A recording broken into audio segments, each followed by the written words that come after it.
Another SummerSlam, another Roman Reigns return.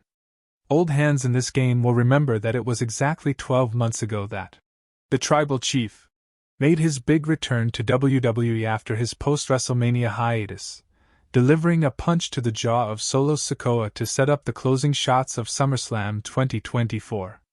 Admittedly, this year isn't a total repeat, given that Reigns technically returned 2 weeks ago on WWE Raw, and is actually booked in a match at this weekend's event, unlike last year, when he was just a run-in with a big-budget entrance.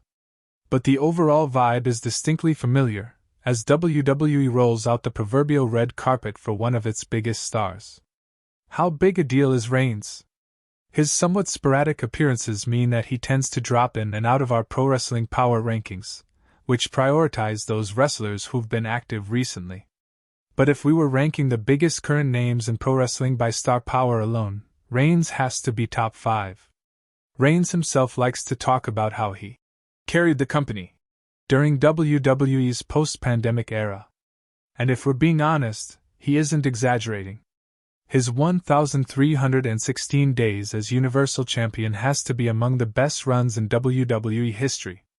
It says a lot about how good it was that Reigns even managed to go out on a high, teaming with The Rock to give us one of the most unforgettable main events in WrestleMania history.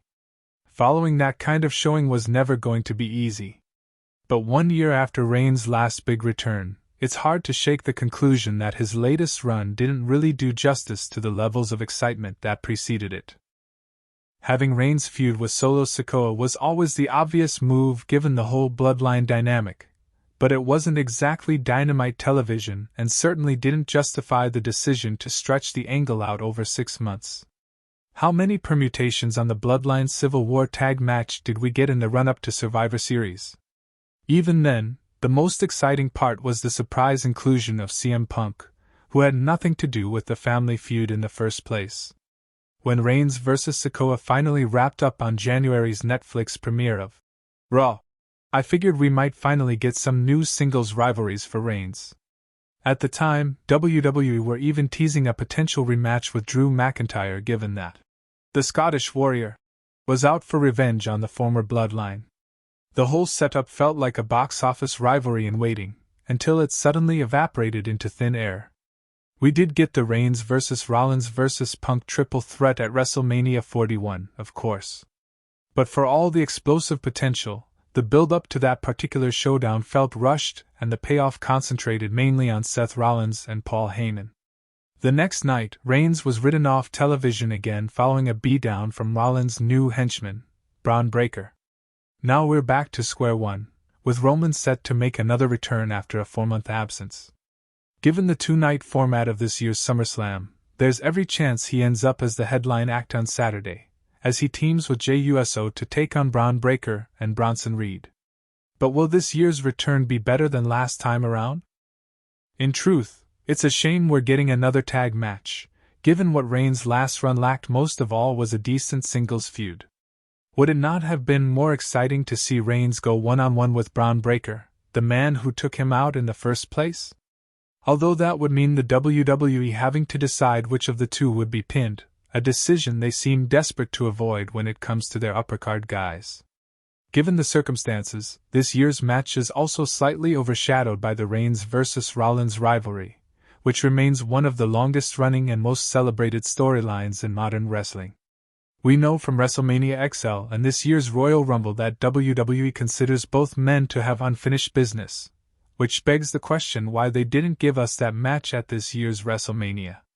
Indeed, we learned from Unreal, the new Netflix documentary on WWE's backstage processes, that Reigns vs. Rollins was the provisional plan for this year. This stuff really matters, given that we know from Reigns' big interview with Vanity Fair in April that his time in WWE is coming to a close. Not only is Joe Anoa'i looking to break into Hollywood, but he has now put it on record that he wants to retire from wrestling by 2028 at the very latest. Based on his usual work rate, that means we could have fewer than 10 Reigns matches left. If that's the case, isn't it time WWE gave Reigns a feud he can really get his teeth stuck into? As well as Rollins and McIntyre, they've also teased us with the likes of Jacob Fatu and CM Punk. Reigns himself has suggested we'll see him face Rhodes again to complete their trilogy.